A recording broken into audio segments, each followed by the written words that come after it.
Selamun Aleyküm. Selam'a hoş geldiniz. Fatma Hanım'ın kanalına hoş geldiniz. Sefa geldiniz. Ben şimdi domateslerimi alacağım. Tohumlarını alıp size göstereceğim. İlk döken at domateslerinden tohumlarını alacağım. Bunları keseceğim.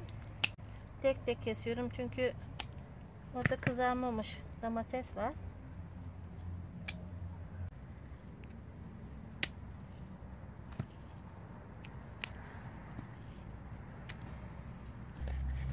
İlk meyvelerin tohumunu alacağım.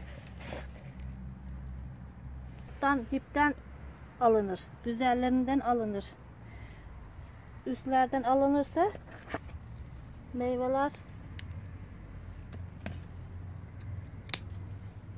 olmaz. Bunları şimdi tohum almak için aldım, topladım. Güzellerini, irilerini. Eve gidince tohumlarını alacağım. Size de göstereceğim nasıl tohum alınır diye. Şimdi de patlıcanlardan keseceğim. İlk hasat bunlar. İlk hasatım benim. Bunlardan keseceğim.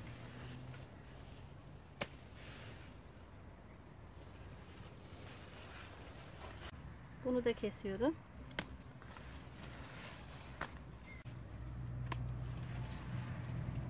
Bu kadar yeter.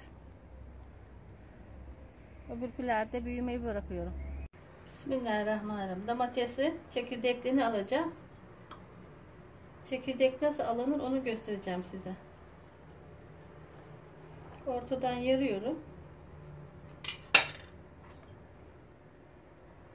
Bu çekirdeklerini bıçağından çıkaracağım.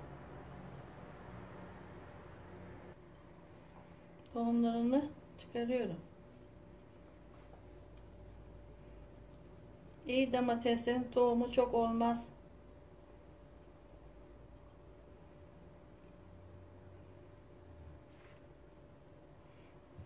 Domatesleri topladım. 2-3 gün dışarıda beklettim. İyi kızarsın, tohumları kuvvetli olsun diye.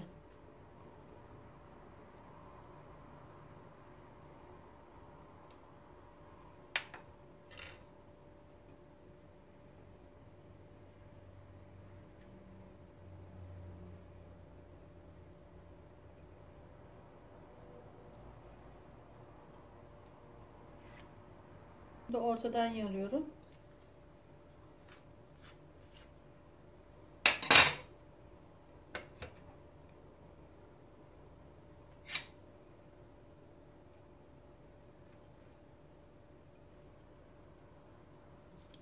Domateslerimin tohumunu aldım. Çeşmenin altında yıkayacağım şimdi.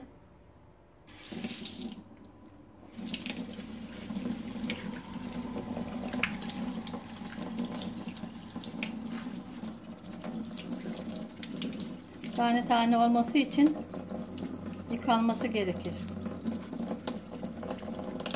Kururken de koku yapmaması için.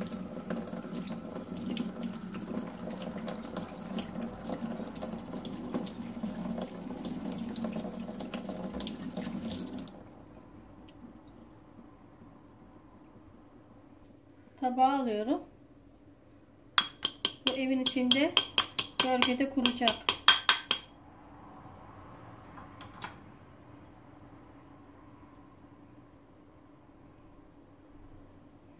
Kuruyunca bu böyle dağılıyor zaten. Sonra kavanoza koyup tohum zamanı ekeceğim Allah izin verirse. Kurumuş halini size göstereceğim. 2-3 gün sonra kurur bu. Videomun sonuna ekleyeceğim. Benim kanalımı izlemeye devam edin. Abone olmayı unutmayınız. Allah'a emanet olun. Hoşça kalın. Allah'a ısmarladık.